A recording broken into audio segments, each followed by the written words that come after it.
Ci sono fenomeni che conosciamo molto bene, ma che non abbiamo la più pallida idea di come si chiamino. Questo è il caso di enantiosemia. L'enantiosemia sembra la ricetta perfetta per una gran confusione. Vediamo qualche esempio e poi cerchiamo di capirci qualcosa. Tiriamo una corda, tiriamo un sasso. Tirare o tirare? Enantiosemia. Giacomino, prima di uscire spolvera bene la tua scrivania. Giacomino, prima di uscire ricordati di spolverare per bene di zucchero a velo la torta della nonna. Spolverare togliendo o spolverare mettendo? Enantiosemia. Uno dei miei casi preferiti è cacciare. Cacciare per allontanare o per prendere? Caccialo via, non ne voglio sapere. Tesoro, tu dovresti scrivere un libro su come andare a caccia di uomini. Ma ora che ci penso, cacciare si può usare in altri due significati un po' enantiosemici. Caccia giù subito la pastiglia. Caccia subito fuori quel temperino che hai rubato. Nel senso di ficcare o nel senso di tirare fuori. Ma potremmo andare avanti con esempi come curioso, un tipo curioso o un curioso tipo. O sbarrare gli occhi per aprirli o sbarrare la porta per chiuderla. Ma cosa significa veramente enantiosemia? Con moltissima originalità la parola deriva dal greco e significa segno contrario, significato contrario. Sono delle parole che sono nate con un'origine, poi si sono evolute assumendo anche il significato opposto. Se ne sono occupati studiosi un po' di tutte le epoche ed è rimasto affascinato da questo concetto persino Freud.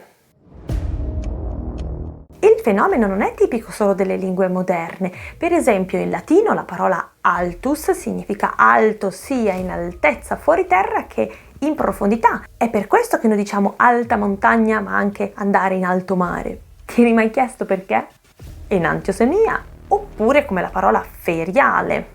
Ferie in latino già esisteva e significava tempo del riposo, ma poi si è evoluto fino al punto tale che noi andiamo a lavorare nei giorni feriali. Doppio significato di cui uno l'opposto di quello originale, enantiosemia. Vi prometto che alla fine di tutto questo vi spiegherò come sono arrivata all'idea di questo video. E non si salvano nemmeno le altre lingue. I nostri vicini di casa spagnoli condividono con noi un sacco di termini che hanno subito lo stesso processo di enantiosemia. Un esempio è la parola historia. Storia può riferirsi sia alla successione di eventi realmente accaduti, sia alle storie inventate che si narrano ai bambini. Ciao a tutti, qui è Laura che sta editando il video. In questi giorni sto leggendo Il calamaro gigante. Proprio oggi, mentre editavo il video, sono incappata in un brano che parla del rapporto tra la storia e le storie e penso che valga la pena inserirlo in questo nostro video di oggi. Quindi concediamoci un fuori programma di 1 minuto e mezzo di Fabio Genovesi. La consideriamo una grande maestra di vita, la storia, anche se da lei non abbiamo mai imparato niente, e certe volte che siamo proprio esaltati diciamo addirittura che la storia siamo noi. Ma secondo me la storia è solo una lista di nomi di gente quasi tutta nobile e potente, e di date e posti dove questa gente ha fatto qualcosa. E noi non siamo questo, noi per fortuna siamo molto più della storia, noi siamo le storie.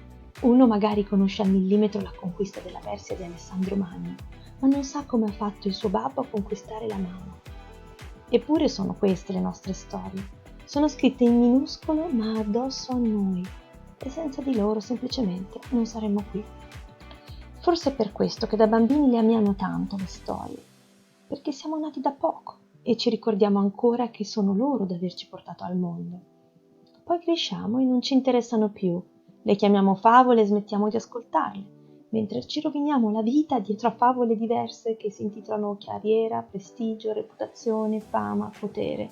Ma l'unica cosa che resterà davvero di noi su questa terra è il nostro ricordo nel cuore degli altri, i racconti di quel che abbiamo fatto di bello o di brutto, le nostre storie appunto. Alquilar, che vuol dire affittare, va benissimo sia per la persona che dà in affitto un appartamento sia la persona che prende in affitto un appartamento, esattamente come in italiano. E qui si chiarisce anche come sia il contesto che fa la differenza, perché dire ho affittato casa non è sufficiente per avere un quadro completo di in che direzione siano andati i soldi. Eppure di contesto ne basta pochissimo, perché io dubito che il bambino andrà a spolverare il cacao sul comò o andrà a passare una pizzuolina sulla torta appena preparata. Curiosità, in inglese queste parole che hanno due facce vengono chiamate le parole Giano, in riferimento alla divinità latina Giano bifronte, cioè che aveva due volti che guardavano nelle direzioni opposte. E un esempio di enantiosemia in inglese? Overlook, che può significare sia dare un occhio, quindi prestare attenzione a qualcosa, sia guardare oltre e quindi non considerare qualcosa. Tlen tlen. Punto di autopromozione delle ruote quadrate. Le ruote quadrate amano rotolare tra concetti a cavallo tra letteratura e scienza. Ti piace? Vieni a rotolare con noi, valuta di iscriverti al canale. È un ottimo modo per far capire che apprezzi la qualità dei nostri video. Non sai come si fa? Qui sotto al video trovi una campanellina, cliccandola ti iscrivi e se vuoi essere avvisato di ogni nuovo video rischiacciala finché la campanellina diventa nera. Fatto? Grazie!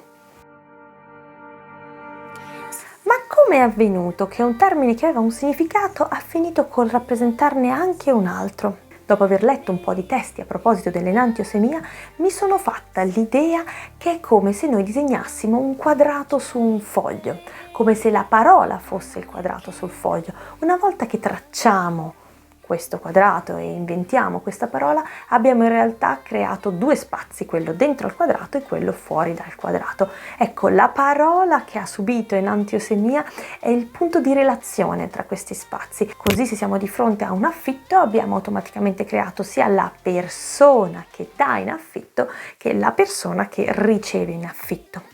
La parola ospite, per esempio, in italiano sta un pochino perdendo ultimamente questo doppio significato, ma ne ha sempre avuto due, sia quello della persona ospitante, sia quello della persona che è ospitata. E finalmente, rullo di tamburi, come sono giunta a parlare di questa parola oggi? Pochi giorni fa ho avuto la gioia di parlare al Festival Treccani, organizzato proprio dalla Fondazione Treccani, e il tema di quest'anno era stupore. Il cartellone degli interventi è denso di esperti di settori diversi, dalla linguistica all'etologia, ai musicisti, per esempio quest'anno c'era Diodato, hashtag Le Parole Valgono o il Festival Treccani per gli eventi dei prossimi mesi in giro per l'Italia. Per una ruota quadrata poter partecipare a un evento di Treccani era assolutamente un'esperienza immancabile e per questo ringrazio sia Fondazione Treccani che lo studio di architettura Mario Cucinella che mi ha dato l'opportunità di parlare dell'architettura del terzo millennio. È stato veramente bello condividere la nuova ricerca di bellezza, di tecnologia, di empatia con i luoghi e le persone che accolgono l'architettura del terzo millennio. Ma come sono giunta in antiosemia? Mi è venuta in mente l'enantiosemia perché gli eventi si sono svolti al Palazzo delle Paure. E pauroso, come curioso, si presta al doppio significato. È paurosa sia la scena di un film che mette paura, sia la ruota quadrata che preferisce non guardare i film che mettono paura. Di enantiosemia abbiamo parlato abbastanza, ma vi lascio un po' di link nella descrizione se volete andare ad approfondire. Ma se volete continuare a rotolare con noi, vi lascio anche un video sulla parola ellisse che ha parecchi significati e tra geometria e letteratura potete sbizzarrirvi. Cliccate qui e lì continuate a rotolare con noi. Ciao! Studiosi un po' di tutte le epoche, ma prima di spiegarvi